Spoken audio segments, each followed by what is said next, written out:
Es momento de hablar de bullying y de ciberbullying dentro del sistema educativo y cuáles son las posibilidades que se abren o las que ya están y se deben de fortalecer para tratar de evitar el daño que esto genera. Mire, les voy a dar un breve pantallazo. En 2024 se registraron 8.924 situaciones de violencia hacia estudiantes, equivalentes a 24 casos por día, siendo el maltrato emocional el más frecuente. Este fenómeno erosiona el tejido social y comunitario. Cuando el acoso se normaliza, la solidaridad se debilita, se consolida la complicidad con los victimarios y se instala el miedo a denunciar. Lo que acabo de leerles es parte de la fundamentación del proyecto Bullying y Ciberbullying en instituciones de enseñanza presentado por el diputado del Partido Colorado, Matías Duque. Bienvenido, Matías, qué gusto que estés acá. Muy buenos días, un gusto de estar acá, muchas gracias por la invitación. Quería remitirme un poquito del cuerpo del proyecto porque uno se pone a pensar, hay algunos mecanismos que se disparan en la ANEP frente a casos de abuso, de distintos tipos de abuso. ¿Te parece que no son suficientes? ¿Por dónde viene la argumentación de este proyecto y qué pretende? Bueno, primero, la ANEP cuenta actualmente con protocolos. Nosotros, evidentemente, estamos muy preocupados por las cifras que hacías mención recién de los casos de bullying que hay aquí en Uruguay. Lo primero que nosotros tenemos que hacer es reconocer que el bullying existe, que Uruguay no escapa de ello, y eso lo vimos durante el año pasado, que se hicieron públicos varios casos en distintos centros educativos en todo el país. Entonces, en ese sentido, nosotros hemos presentado el año pasado un proyecto de prevención de bullying a los efectos de justamente generar políticas públicas para profundizar en la prevención, dado lo que comentabas recién. Fíjate que según la Organización Mundial de la Salud, 1 de cada 7 chiquilines de entre 10 y 19 años padece de bullying mentales o trastornos mentales. Entonces, además, el 50% de las víctimas de bullying sufre de ataques de pánico o de ataques de ansiedad. Solamente 1 de cada 3 chiquilines cuenta que es víctima de bullying. Y aquí en Uruguay hay estudios que indican que el 19% de los suicidios o intentos de suicidio en adolescentes es a causa de bullying. Entonces, evidentemente que tenemos que trabajar y poner sobre la mesa este tema que es fundamental. Y es en ese sentido que nosotros el año pasado presentamos este proyecto y bueno, ya estamos trabajando para que este año pueda desarrollarse y pueda darse en discusión en la Cámara. Vamos a eso. Bien. No, te pregunto qué viene a aportar esto a lo que ya existe, ¿no? Porque se aprobó hace un par de años la ley, la Semana de Prevención de Salud Mental, no tiene específicamente ese nombre, pero va en la línea de concientizar sobre el bullying también. Hay programas que se aplican en la ANEP, se trabaja mucho, se habla mucho sobre este tema desde hace tiempo. ¿Qué aporta de nuevo el proyecto que vos presentaste? Bueno, nosotros lo que buscamos es generar políticas públicas en todos los centros educativos. El proyecto básicamente tiene 3 enfoques. Primero, un plan nacional de prevención para que lo desarrolle y lo encabece el Ministerio de Educación y Cultura, que es fundamentalmente la concientización y poder entender todos cómo se da la dinámica de bullying para poder prevenirla, porque si no entendemos cómo funciona el problema, tampoco lo podemos prevenir. Entonces, en ese sentido es importante que el Ministerio de Educación y Cultura desarrolle y explique y haga políticas públicas a los efectos de que todos podamos entender y saber identificarlos. ¿Por qué? Por las consecuencias que decíamos anteriormente. En segundo lugar, la creación de un observatorio nacional con fines estadísticos, confidencial, simplemente porque creo que toda aquella política pública tiene que tener algún tipo de indicador o algún tipo de estadística para poder medir el buen desempeño de la misma y también entender dónde pueden haber errores aún y cosas a mejorar. Y en tercer lugar, la obligación de que todo centro educativo, y cuando digo todo centro educativo no solamente hablo de los públicos, hablo de los privados, hablo de los habilitados, los autorizados, hablo de los institutos también, que todos los centros educativos cuenten con un protocolo de actuación en el marco de ese plan nacional que desarrollaría el Ministerio de Educación y Cultura. ¿Y ese observatorio iría, cómo se ordenaría? ¿Iría, por ejemplo, sería una pata del INE? ¿Iría dentro del MEC? ¿Cómo lo estás pensando? Bueno, el observatorio estaría en la órbita también del Ministerio de Educación y Cultura. Allí, bueno, se podrá dar la discusión de cuál es la mejor forma y en todo caso el Ministerio lo podrá desarrollar, pero el objetivo, ya digo, es estadístico, es de estudio. También es verdad que en el proyecto está incluido que se pueda elaborar un informe anual que se remita al Parlamento para dar seguimiento a las situaciones de bullying que ocurren ¿Cómo se en el país. protegen los datos?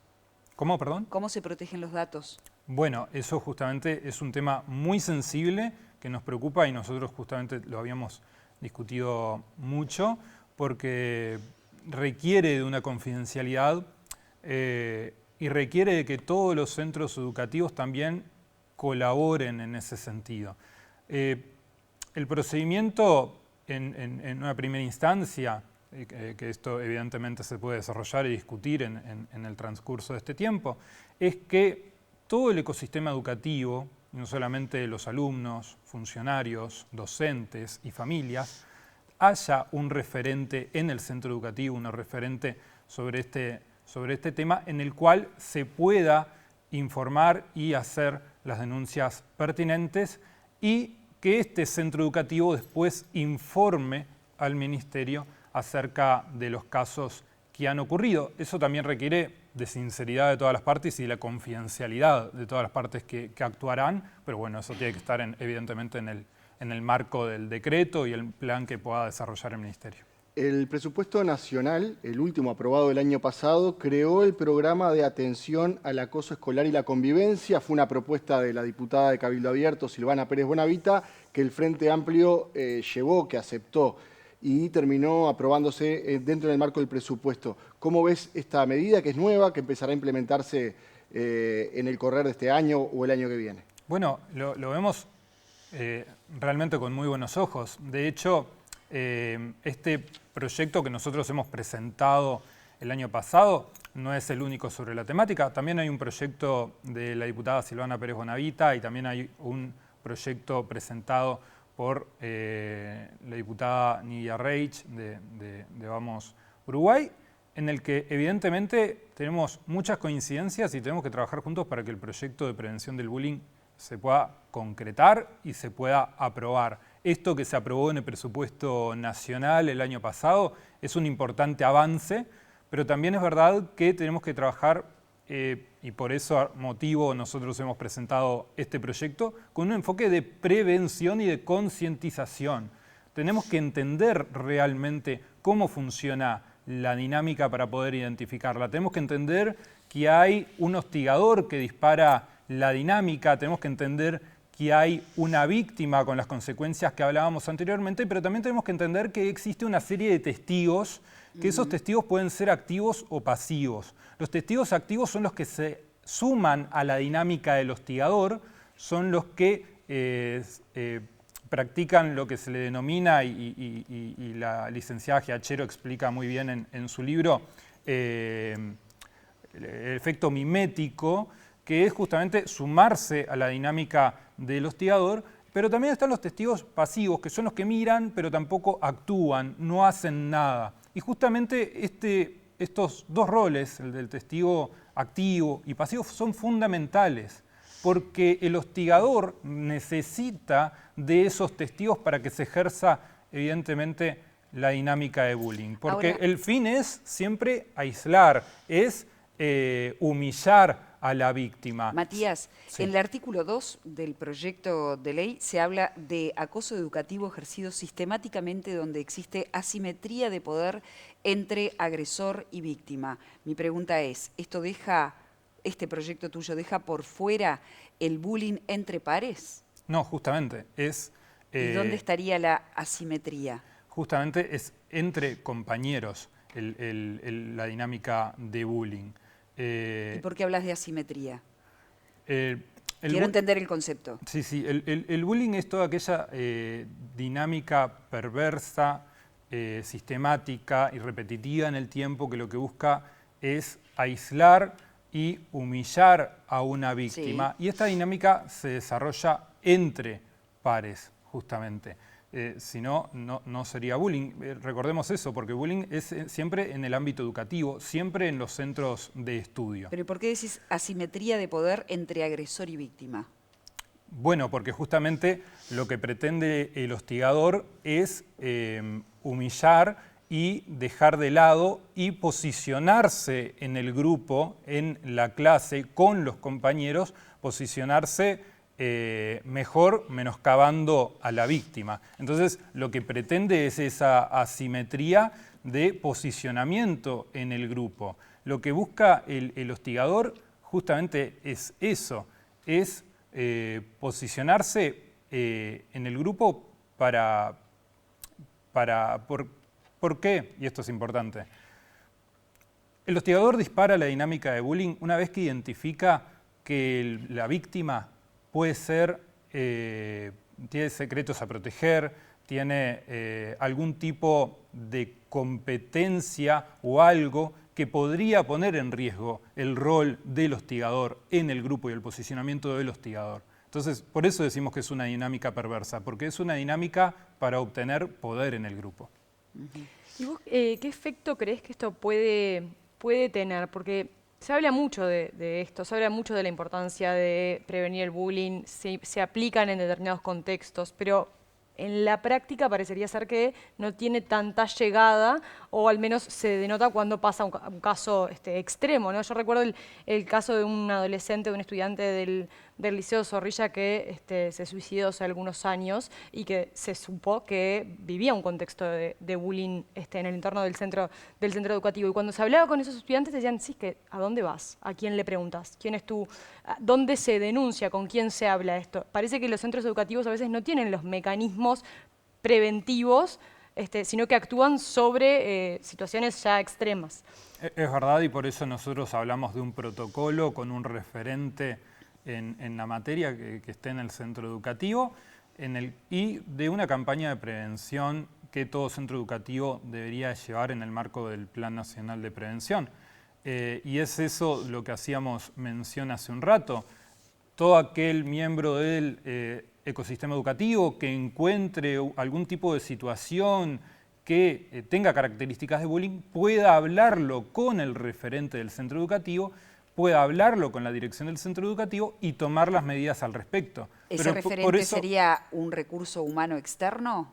Bueno, ¿Que hay que incorporar? No sería necesario en primera instancia, eso se va a quedar establecido en el protocolo que elabore el Ministerio, en el marco del Plan Nacional que elabore el Ministerio. No tendría por qué ser un recurso externo, porque también entendemos, y es cierto que los centros educativos, si bien hay centros educativos grandes, también hay muchos centros o institutos pequeños que, bueno, implicaría asumir costos adicionales. De eso no se trata este proyecto, sino de encontrar roles, funciones y protocolos para poder actuar en consecuencia.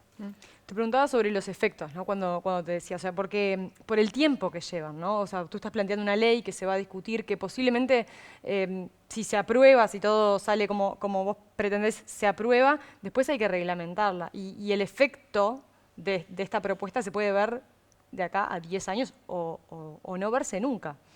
Bueno, por eso preguntaba si la ley quizá es el mecanismo más eficiente, quizá para este tipo de casos que urgen, ir por este camino. Bueno, de hecho ya estamos haciendo mucho. Difundiendo esto ya estamos haciendo mucho. Que los padres, que los chiquilines, que los funcionarios y docentes puedan identificar este tipo de dinámicas ya es mucho. Ya estamos trabajando per se en la prevención.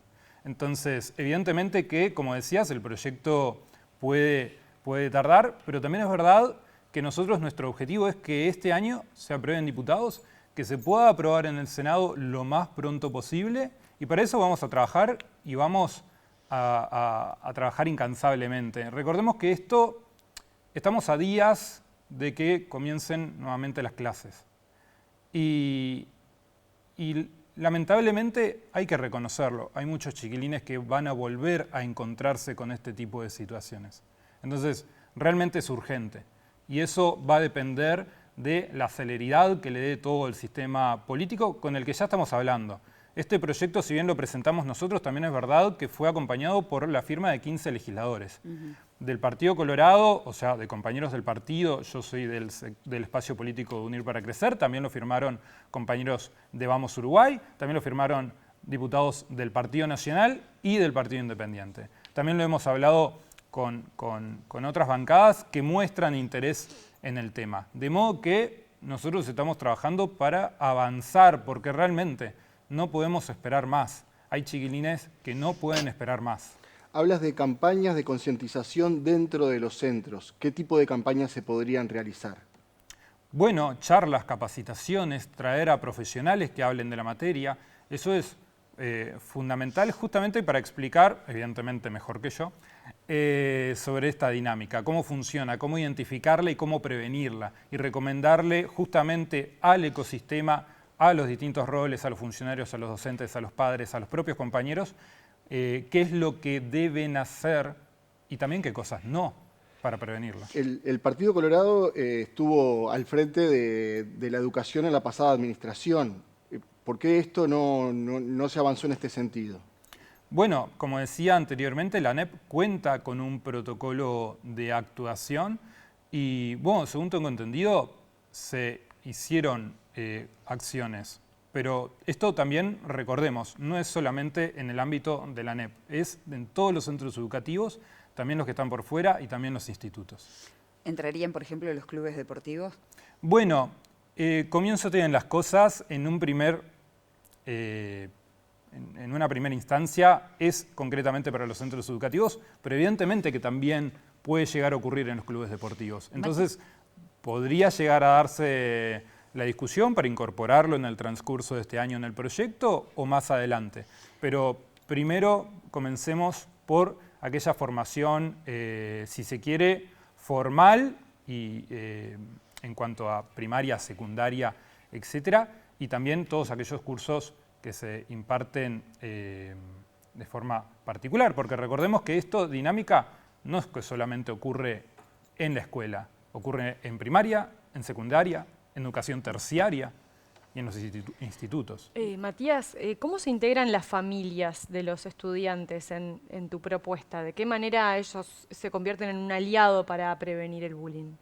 Bueno, las familias que son un rol fundamental, porque recordemos que también, como está el dicho, la primera escuela está en casa y allí tienen que tener una participación activa y está comprendido en uno de los artículos del proyecto de que las familias deben involucrarse en el proyecto y en la capacitación y formación.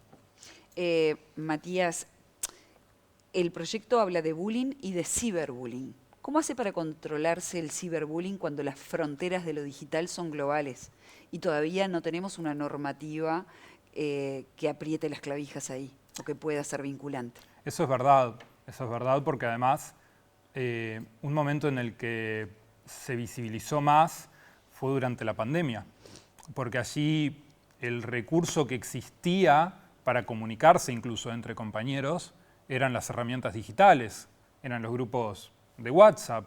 Entonces, evidentemente que es un gran problema porque no solamente esto se reduce al horario del centro educativo, sino que pasa a ser 24/7. Nosotros justamente en este plan de prevención lo que nosotros entendemos es que en la medida que se capacite y se forme y se eduque en prevención de bullying a los estudiantes en los centros educativos, evidentemente que esto también tiene que ser extrapolado a aquellas instancias de herramientas digitales que los estudiantes utilicen en esa materia para prevenir y como decías, evidentemente que no existe demasiada aún herramientas de por sí para regular estas plataformas digitales, pero también es verdad que esta formación y esta capacitación está comprendida en las actividades del centro educativo y las extracurriculares en las que el centro educativo también tiene que ver. ¿Qué costo tendría la implementación de lo que estás proponiendo? Bueno, eso hay que aún discutirlo. Entendamos lo siguiente: la prevención y la capacitación y la formación, si bien tiene un costo, también es verdad que es una inversión. En ese sentido, tenemos que trabajar juntos y entender y dimensionar esto en las próximas instancias que se puedan dar, incluso Todavía en no la tenés un rendición, costo estimado de lo que podría tener. incluso también en la rendición de cuentas, cuánto implicaría esta inversión. En un principio, recursos existentes. Estamos hablando de la elaboración de un plan nacional que se tiene que desarrollar y se tiene que entender qué Claro, pero estrategia hablabas de se especialistas utilizaría. que vayan a cada centro a explicar el tema. Claro. Eso no es gratis, por eso lo consulto. Bueno, pero esos especialistas también es verdad que serían y los debería de conseguir cada centro educativo, como decía, sea público o privado. Muchos de ellos también serían en la órbita del sector privado. ¿Y cómo garantizás ahí que no haya un sesgo de que los colegios más pudientes puedan llevar a especialistas a trabajar el tema y las escuelas públicas que quizás tengan menos recursos, quizás no, tienen menos recursos, puedan acceder a estos especialistas? Bueno, allí también va a tener que estar el Ministerio de Educación y Cultura asegurando eso, que hayan profesionales idóneos para poder capacitar en ese sentido a las instituciones públicas, como también ver que esto efectivamente se desarrolle en los centros privados, porque hay que dar un seguimiento, no es solamente aprobar y poner en marcha el Plan Nacional de Prevención, sino también que el Ministerio va a tener que evidentemente continuar vigilando que esto se cumpla. Y en caso de incumplimiento, de detección de incumplimiento, ¿prevé sanciones tu proyecto? Bueno, en un principio no, pero podría ser discutido. Hay otros proyectos, incluso en otros países, que prevé sanciones, incluso penales, para los hostigadores, o las familias de los hostigadores en todo caso. Pero en un principio nosotros hacemos especial hincapié en la prevención. Nosotros entendemos que en la medida de que se forme, se capacite y se prevenga, va a disminuir este tipo de situaciones en todo el país. Matías Duque, gracias por haber venido a Cinco Sentidos esta mañana. Un gusto recibirte. Muchas gracias a ustedes por la invitación y un gusto.